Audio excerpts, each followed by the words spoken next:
اور اس میں یہ دیکھیں نا، یہ الہامی چیزیں ہیں نا، یہ قرآن جو ہمیں ملا یا جو اس کے بعد بھی جو تعلیم اور جو علم ہم تک پہنچا یا پھیلا، وہ الہامی علم ہے، بتایا گیا، دماغوں میں اتارا گیا، قطع نظر اس کے کہ وہ کوئی مسلمان تھا یا وہ غیر مسلم تھا جس کو علم عطا ہوا۔ یہ جو دنائی عطا ہوتی ہے نا، یہ اللہ کریم حکمت سے عطا فرماتے ہیں، اور وہ خوش نصیب ہے جس کو دنائی عطا کی جاتی ہے۔ تو کس کو عطا کی جاتی ہے؟ جس نے اس کی طلب کی ہو۔ تو اس کے طلبگار پہلے آپ بن جائیں، پھر جو ہمارے پاس طالب آئے گا اس کو علم سے فیض یاب کریں گے، جو ہم نے حاصل کیا ہوگا، پھر اس کا مزہ بھی اور آتا ہے نا آپ کو، پھر اس کو دوسروں کو ٹرانسفر کرنے کا مزہ ہی اور ہے۔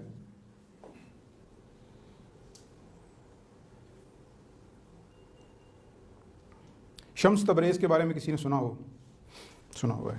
چلیں ان کی بات بتاتا چلو۔ جب ان کو خاص علم، ویسے تو وہ بڑی لمبی سٹوری، لیکن میں اس کو شارٹ میں آپ کو بتا دوں کہ جب ان کو اللہ کی قدرت کا ادراک ہو گیا، اللہ کی وحدانیت، توحید کا ادراک ہو گیا، تو ان کے سامنے بہت سی چیزیں آشکار ہو گئیں۔ تو جو علم ان کو ملا، اس کو دینے کے لیے کسی ایسے بندے کو جو کیپیبل ہو، وہ در در بھٹکتے رہے۔ تو کس کو دیا پھر انہوں نے؟ کسی ایسے شخص کو ڈھونڈ کر، جلال الدین رومی کو وہ علم دیا۔ ڈھونڈا پہلے کہ کون یہ میرا جو علم میرے پاس اللہ کریم نے مجھے عنایت فرمایا ہے، یہ کس کو میں ٹرانسفر کروں، کون اس کو آگے ٹرانسفر کرنے کے قابل ہے۔ تو آپ کو پھر جو آپ کو علم ملا ہوتا ہے، آپ نے تحقیق کر کے حاصل کیا ہوتا ہے، اپنے زور سے، اپنے جذبے سے حاصل کیا ہوتا ہے، اس علم نے پھر جب آگے جا کر اس کی جو پوٹینسی ہوگی وہ کس قدر پازیٹیو ہوگی۔ تو امپورٹنٹ چیز اس میں کیا ہے کہ سب سے پہلے ہم اپنی گرومنگ کریں۔ بچوں کی گرومنگ کا مرحلہ بعد میں آتا ہے۔ Self grooming is very important. وہ گرومنگ ہر حوالے سے ہے، آپ کی شخصیت کے حوالے سے، آپ کے پہناوے کے حوالے سے، آپ کی بول چال کے حوالے سے، تمام وہ اخلاقی قدریں جو اسلام بیان فرماتا ہے، اسلام بیان کرتا ہے، ہم کم سے کم ان کو شروع تو کریں۔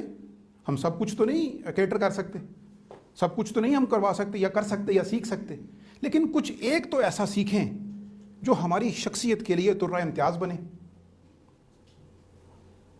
از اٹ امپورٹنٹ اور not? Yes, definitely it is important. تو سب سے پہلے ہمیں اپنے اوپر کام کرنا ہے، پھر اس کے بعد ہم نے اس کو بچوں کے اوپر امپلیمنٹ کرنا ہے۔ اب بچوں کے اوپر امپلیمنٹ کرنے کا طریقہ کار کیا ہے کہ جب آپ خود اس روشنی سے بھرے ہوئے ہوتے ہیں جو آپ نے حاصل کی، وہ قلم بنے ہوتے ہیں جس کے اندر روشنائی ہے علم کی، پھر آپ ٹرانسفر کرنا شروع کرتے ہیں، پھر آپ بچوں کو سکھانا شروع کرتے ہیں، پریکٹیکل ورکنگ کرتے ہیں ان کے اوپر۔ آج کل کے دور کے اندر دیکھیں، ہمارے والدین جو ان بچوں کے والدین ہیں، جو بچے ہمارے پاس آتے ہیں، بڑا شارٹ سا ٹائم ہے ہمارے پاس۔ میں اس کو اس لیے بھی تھکا دینے والا عمل کہتا ہوں کہ جن بچوں کو ہمارے پاس بھیجا جاتا ہے، اگر آپ کیلکولیٹ کریں نا، تو آپ کے پاس پورے سال کے اندر، پورے ایئر میں تقریباً 8170 گھنٹے ہیں کم و بیش۔ آپ دیکھیے کہ ہمارے پاس جو بچہ آتا ہے نا، وہ دن میں 6 گھنٹے ہمارے پاس رہتا ہے، اور ایک کیلکولیشن کے مطابق ہم اس کو 120 دن اپنے پاس رکھتے ہیں، 125 لگا لیجئے، 125 دن وہ ہمارے پاس آتا ہے۔ باقی تمام چھٹیاں ہیں، سیٹرڈے سنڈیز بھی اس میں موجود ہیں، کچھ گورنمنٹ کی چھٹیاں ہیں، کچھ ہم نے دے دی، کچھ اس نے کر لی۔ جو 120 سے 25 دن ہے نا، وہ 760 گھنٹے تقریباً بنتے ہیں کم و بیش۔ آپ ان 760 گھنٹوں کو تقسیم کیجئے 24 پہ، تو دن نکل آئیں گے آپ کے، تو وہ 30 بنتے ہیں، ٹوٹل 31 دن بنتے ہیں۔ ایک بچے کو آپ مجھے دے رہے ہو 31 دن کے لیے، پورے سال کے اندر سے۔ والدین کے لیے بات کر رہا ہوں، آپ بھی والدین ہیں، آپ بھی اس کے اوپر غور کیجئے۔ آپ 30 دنوں کے لیے مجھے دے رہے ہو اور کہہ رہے ہو ان بندے دا پتر بنا دیو۔ Is it possible? نہیں بن سکتا وہ بندے دا پتر 30 ਦਿਨਾਂ ਦੇ ਵਿੱਚ ਤੇ ਉਹ ਕਹਿੰਦੇ ਨਾ ਉਹ ਦਾਣੇ ਨੂੰ ਵੀ ਸੁੱਟੋ ਤੇ ਉਹ ਨਹੀਂ ਬਾਹਰ ਨਿਕਲਦਾ। تو کیسے ممکن ہے یہ پھر یہ جو 30 دن مجھے ملے ہیں میں کیسے اس میں بچے کی تربیت کروں؟ اس میں ایک بہت بڑا رول والدین کا ہے. جو ہمارا فیملی ٹائم ہوتا تھا وہ چھوڑ چکے ہیں ہم. وہ فیملی ٹائم تربیت کا ٹائم تھا. کہیں دادا جی بیٹھے ہیں، کہیں نانی جی بیٹھی ہیں، کہیں دادی جی بیٹھی ہیں، تو کہیں نہ کہیں کوئی تربیت چل رہی ہوتی تھی. اب نہ دادا دادی کے پاس بیٹھنے کا ٹائم دیتے ہیں، نہ نانا نانی کے پاس بیٹھنے کا ٹائم دیتے ہیں، نہ خود پاس بیٹھتے ہیں. تو خود پاس تو بیٹھے ان کے بچوں کو اپنے قریب کیجئے. ان کا آپ کا بانڈ اس کے اوپر گرد پڑ چکی ہے. اس بانڈ کو دوبارہ سے ریویمپ کیجئے. اس پہ وہ پڑی ہوئی گرد اٹھائیے، اتاریے. کل کلاں کو آپ نے بھی والدین بننا ہے، کچھ بنے ہوئے ہیں، کچھ نے بننا ہے. ہم نے ڈرامہ دیکھنا ہے تو بچے کو ٹیب دے دیا، لو جی ہم نے اپنا کام کر لیا، بس یہ دیکھتے رہو. پھر ٹیب والی تربیت ہوگی، پھر اس کا بانڈ ٹیب ہے.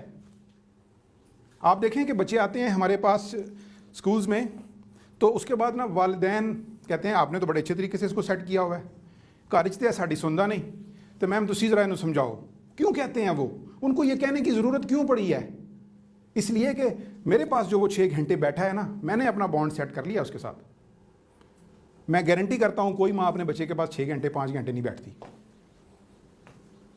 اس کے بھی کام ہیں، ٹھیک ہے کام ہیں، لیکن وہ اتنے گھنٹے ہیں جس میں اس کو سلایا جانا تک کاؤنٹ کیا جاتا ہے. سونے کی بھی تربیت ہے.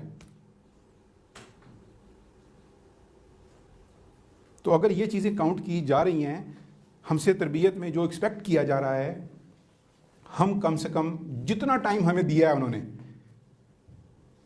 اتنا تو کم سے کم ہم حق ادا کر دینا. اپنی طرف سے اپنی تھوڑی سی ان پٹ دے دیں. اس ان پٹ کے لیے اپنے آپ کو پریپیئر کر لیجئے. ہم من حاصل قوم جب یہ سوچ لیں گے کہ ہم نے اپنی ذاتی گرومنگ کرنی ہے، تو انشاءاللہ ہم ایک اچھی اور ایک سدھری ہوئی قوم بن کے ابھریں گے. ہم سدھری ہوئی قوم ہیں نہیں. آج یہاں پر ابھی آپ باہر چلے جائیے، کوئی ایک سگنل بند کر دیں آپ، اور وہاں پر کوئی کھڑا بھی نہ ہو پہرے دار، وارڈن، آپ کو آپ کی قوم کی اصل حالت سامنے آ جائے گی. آئے گی کہ نہیں آئے گی؟ آپ پھر اس کے بعد دیکھیں شیشے نیچے ہو جائیں گے. وہ اس کو بلیم کر رہا ہوگا، وہ اس کو بلیم کر رہا ہوگا، او تو ادھر کرتے میں ادھر کراں. یہ ہے ہماری تربیت، یہ ہے ہماری گرومنگ. یہ قوم کو سطحی لیول کے اوپر دیکھنے کے بعد میں کہہ رہا ہوں کہ اگر کسی قوم کو دیکھنا ہے نا تو چوک میں کھڑے ہو کے اشارہ بند کر دیں، پتہ چل جائے گا وہ کیسی قوم ہے، اس کی کیا تربیت ہو چکی ہے، کس دور سے یہ گزر رہی ہے، یہ آگے جا کے کیا کرے گی. ہمیں ہٹا دیا گیا ہے جو ہماری اساس ہے اس سے. ڈسٹریکٹڈ قوم ہے ہم. ہمیں ڈریمز دیے تھے قائد اعظم رحمۃ اللہ علیہ نے، علامہ اقبال رحمۃ اللہ علیہ نے، صرف ڈریمز رہ گئے ہیں. وہ ہمارے پاس پاتھ ورک نہیں ہے.